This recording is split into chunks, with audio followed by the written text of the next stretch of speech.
Hello, welcome to Sumo biology online classes. क्या हाल है बच्चों आप लोगों के।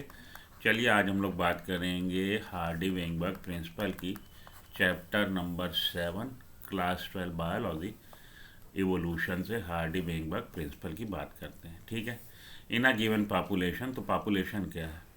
ऐसा ग्रुप, ऑर्गेनिज्म का ग्रुप जो सेम स्पीसीज़ के हैं, किसी वेल डिफाइंड जियोग्राफिकल एरिया में रह रहे हैं, जिसकी बाउंड्रीज आपने वेल डिफाइन कर रखी हैं, जैसे कि कानपुर, दिल्ली, पटना, एशिया, कुछ भी कह लीजिए, इंडिया, उसमें रहने वाले सेम स्पीसीज़ के ऑर्गेनिज्म का number at any given particular time, जैसे आज की तारीख में 2023 को अगर हम बात करें, दिसंबर 2023 में हम बता सकते हैं काउंट करके कि दिल्ली की पॉपुलेशन क्या है।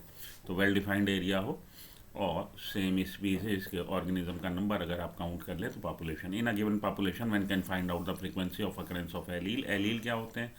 कोई जीन है, वो जीन का एक रूप नहीं है, कई रूपों में होता है, तो एक ही जीन के दो रूप एक दूसरे के एलील है। और अगर एक जीन के एक से ज़्यादा, दो से ज़्यादा रूप हैं, तो हम बोलेंगे कि वो मल्टीपल एलील का केस हो गया। जैसे कि आपको किस में देखने को मिलता है? जीन आई, जो कि डिसाइड करता है किस तरह का शुगर पॉलीमर प्रेजेंट होगा ह्यूमन आरबीसी की प्लाज्मा मेम्ब्रेन की सरफेस पे। आई ए टाइप की एंटीजन होगा कि आई बी टाइप का होगा कि नन ऑफ द डीज होगा, इन दोनों में कोई भी नहीं।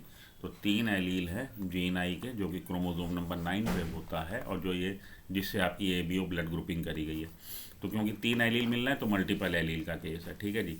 तो occurrence of alleles of a gene, किसी भी आपकी पॉपुलेशन में एलील की फ्रीक्वेंसी को काउंट कर सकते हैं। This frequency is suppose to remain fixed and even remain the same through generation. और हम ये मान के चलते हैं कि ये फ्रीक्वेंसी जो है फिक्स रहेगी, सेम रहेगी जनरेशन आफ्टर जनरेशन, अगर इवोल्यूशन नहीं हो रहा।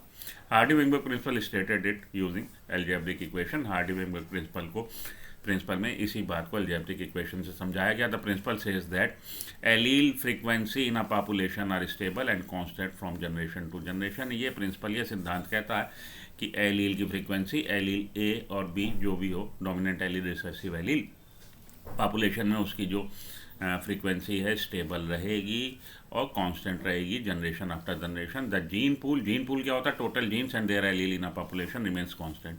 जीन पूल भी कांस्टेंट रहेगा। This is called genetic equilibrium, और इसको हम जेनेटिक इक्विलिब्रियम कहते हैं। किसको? कि जीन पूल जो है सेम रहता है, कांस्टेंट रहता है, स्टेबल रहता है। जीन पूल क्या है? टोटल जीन्स जो हैं और उनके allele. Some total of all the allele frequency is 1। और सम टोटल जितने भी एलील हैं, यहाँ पे जैसे दो एलील माने जा रहे हैं जीन के, P प्लस Q। P आपका डोमिनेंट एलील को दिखा रहा है फ्रीक्वेंसी, और Q रिसेसिव एलील की फ्रीक्वेंसी, वो क्या होगी? 1 होगी। Sum total of all the allele frequency is 1। आगे चलता हूँ। Individual frequencies for example can be named P, Q etcetera in a diploid organism. Diploid organism क्या होते हैं? डिप्लॉयड ऑर्गेनिज्म वो ऑर्गेनिज्म है जिनमें आप दो जीनोम जिनमें होते हैं, जिनकी सेल में दो जीनोम होंगे। जीनोम क्या है? Complete set of chromosome. Genome क्या है? कंप्लीट सेट ऑफ क्रोमोसोम, जो कि एक कंप्लीट सेट जो हमें हमारे फादर से मिल रहा है और एक कंप्लीट सेट जो हमें हमारी मदर से मिल रहा है, उसको हम लोग बोलते हैं जीनोम। डिप्लॉयड ऑर्गेनिज्म वो हैं जिनकी सेल में दो जीनोम होते हैं, जीनोम एक पूरा सेट क्रोमोसोम का। तो can be named P and Q in a diploid organism. P plus Q represent the frequency of allele A, dominant allele, और recessive allele की frequency को बता रहा PQ। The frequency of AA individual। अब diploid organism है, देखिए एक chromosome number 9 पे जीन आई के अपीयर होने की फ्रीक्वेंसी मानिए कितनी है? P है डोमिनेंट एलील की। तो कोई भी इंडिविजुअल जिसके पास डिप्लॉयड ऑर्गेनिज्म है, जिसके पास दो सेट हैं, तो क्रोमोसोम नंबर 9 की एक कॉपी और होगी, उस पर भी इसकी, इस जीन की अपीयरेंस की जो फ्रीक्वेंसी है उस पर भी P है। तो हम कैलकुलेट कैसे करेंगे डिप्लॉयड ऑर्गेनिज्म की सेल में जीन आई के अपीयर होने की फ्रीक्वेंसी को, जीन आई का डोमिनेंट हम कहिए एलील को, P की फ्रीक्वेंसी कैसे निकालेंगे? तो एक क्रोमोसोम पे आने की फ्रीक्वेंसी P, और उसकी सेल में दो क्रोमोसोम है, दूसरे पे भी आने की फ्रीक्वेंसी P। आप इसको मल्टीप्लाई कर दीजिए, P multiply by P square हो जाएगी फ्रीक्वेंसी डोमिनेंट एलील की। ठीक है जी, आई गई बात समझ में। According to the law of multiplication, यही समझाया गया। It simply stated in other way, the probability जो एक क्रोमोसोम पे जीन के डोमिनेंट एलील की अपीयर होने की फ्रीक्वेंसी थी वो पी थी, क्योंकि दो कॉपी हैं उसके पास सेम क्रोमोसोम की, तो दूसरे क्रोमोसोम पे भी अपीयर होने की फ्रीक्वेंसी पी होगी। अब आप फ्रीक्वेंसी इस पे भी पी, इस पे भी पी, तो इस इंडिविजुअल की सेल में जीन के डोमिनेंट एलील की फ्रीक्वेंसी कितनी हो जाएगी, मल्टीप्लाई कर दीजिए, p multiply by p square हो जाएगी। The probability that an allele A with the frequency of p appears on both the chromosomes of a diploid individual is simply the product of probability. क्या है? Simply the product of probability. आप उनको multiply कर दीजिए, P square हो गई। इसी तरह से रिसेसिव एलील की फ्रीक्वेंसी क्यू स्क्वायर हो जाएगी, तो p square plus q square plus 2pq ये हो जाएगा।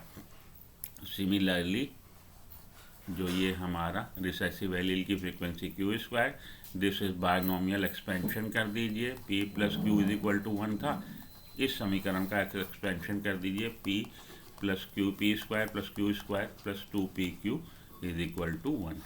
p प्लस क्यू हार्डी-वेंबर्ग ने बोला 1 होता है, तो p plus q is equal to 1, आप इधर भी होल स्क्वायर कर दीजिए, इधर भी होल स्क्वायर कर दीजिए, तो p square plus q square is equal to plus 2pq is equal to 1। ये इक्वेशन आपकी बन गई, जिसमें p स्क्वायर रिप्रेजेंट कर रहे हैं होमोजाइगस डोमिनेंट इंडिविजुअल को, क्यू स्क्वायर रिप्रेजेंट कर रहे हैं होमोजाइगस रिसेसिव इंडिविजुअल को, 2pq रिप्रेजेंट करना है किसको, हेट्रोजाइगस डोमिनेंट इंडिविजुअल को। Constant gene frequency over several generation indicate that evolution is not taking place। Constant और स्टेबल जीन फ्रीक्वेंसी रहेगी तो इसका मतलब है इवोल्यूशन नहीं हो रहा। In other words evolution occurs when the genetic equilibrium is upset. तो अगर जेनेटिक इक्विलिब्रियम, जो क्या था जेनेटिक इक्विलिब्रियम, अभी आपको बताया कि जीन पूल जो है कांस्टेंट रहता है, अगर उसमें आपको देखने में चेंजेस मिलेंगे जेनेटिक इक्विलिब्रियम में, इसका मतलब है इवोल्यूशन हो रहा। Evolution is departure from Hardy Weinberg principle. अगर इवोल्यूशन हो रहा तो ये पॉपुलेशन जो है हार्डी-वेंबर्ग प्रिंसिपल को फॉलो नहीं कर रही। When frequency measured differs from expected value, तो जब आप फ्रीक्वेंसी मेजर करेंगे कई जनरेशन के बाद तो एक्सपेक्टेड वैल्यू जो है भाई वो से डिफरेंस आपको देखने को मिलेगा। एलील की फ्रीक्वेंसी कैसे निकालते हैं, how common an allele is in population, वो एलील की फ्रीक्वेंसी बता रहा है कि कितना कॉमन है। कैसे निकालेंगे, determine by the counting how many times the allele appear, कितनी बार वो एलील उस पॉपुलेशन में आया, मानिए 100 बार आया, और कितनी बार उस पॉपुलेशन में उस जीन की अपीयरेंस हुई है, मानिए 1000 बार हुई है। तो इस तरह से आप इसको कर लेंगे तो आपको एलील की फ्रीक्वेंसी निकल आएगी। It is determined bye the counting how many times the allele appears in that population, in that particular population, dividing by the total number of copies of that gene. तो allele frequency आप निकाल लेंगे। आइए question देखें और उससे आपका ये पूरा हो जाएगा हम लोग का Hardy Weinberg principle. Frequency of non taster PTC individual, non taster PTC paper के जो इंडिविजुअल होते हैं वो होमोजाइगस रिसेसिव होते हैं, दे रखा है। In population is 16%, find out the frequency of dominant allele and homozygous dominant individual. तो लगा लीजिए p plus q is equal to 1। सबसे पहले इन्होंने क्या दे रखा है, क्यू स्क्वायर दे रखा है। होमोजाइगस इंडिविजुअल रिसेसिव जो होते हैं वो क्यू स्क्वायर होते हैं, क्यू स्क्वायर इसने 16% दे रखा है, इसका मतलब है क्यू आप निकाल लेंगे कितना हो जाएगा, 16% को आप 0.16 भी लिख सकते हैं, अंडर रूट कर दीजिए, 0.4 आ गया। रिसेसिव एलील की फ्रीक्वेंसी तो डोमिनेंट एलील की कितनी हो जाएगी, 0.6, क्योंकि p plus q is equal to 1 है। तो आप ये पुट कर दीजिए जो आपने वैल्यू निकाल ली क्यू की, तो आप पी की डोमिनेंट एलील की फ्रीक्वेंसी निकाल लेंगे। दूसरा इसने पूछा होमोजाइगस डोमिनेंट इंडिविजुअल, तो क्यू स्क्वायर ये आप कर लीजिए पी स्क्वायर, 0.6 मल्टीप्लाई कर दीजिए 0.36, इसका मतलब 36% आपके होमोजाइगस डोमिनेंट इंडिविजुअल हैं। ठीक है जी, क्लियर। इस तरह से आप क्वेश्चन कर सकते हैं जो भी आपको आएंगे। इस पे आ जाइए। इन अफ्रीकन पॉपुलेशन, देखिए certain African population 4% of individual is born with sickle cell anaemia. आप जानते हैं सिकल सेल एनीमिया कैसी डिजीज़ है, होमोजाइगस रिसेसिव की डिजीज़ है। तो 4% इंडिविजुअल केवल सिकल सेल एनीमिया दिखा रहे, 4% का मतलब है 0.04। तो आप क्यू की वैल्यू निकाल लेंगे, क्योंकि क्यू स्क्वायर जो है उसकी वैल्यू हो गई 0.04, तो क्यू की वैल्यू हो गई 0.2। ठीक है, अंडर रूट कर दीजिए, 0.2 आ गई। अब क्यू की वैल्यू पता लग गई तो आप पी की कैलकुलेट कर सकते हैं, 0.8 आ गई। अब आप 2pq ये आपके हेट्रोजाइगस इंडिविजुअल की फ्रीक्वेंसी निकाल सकते हैं, आ जाएगी कितनी, 0.32, इसका मतलब 32 है। That's it, thank you.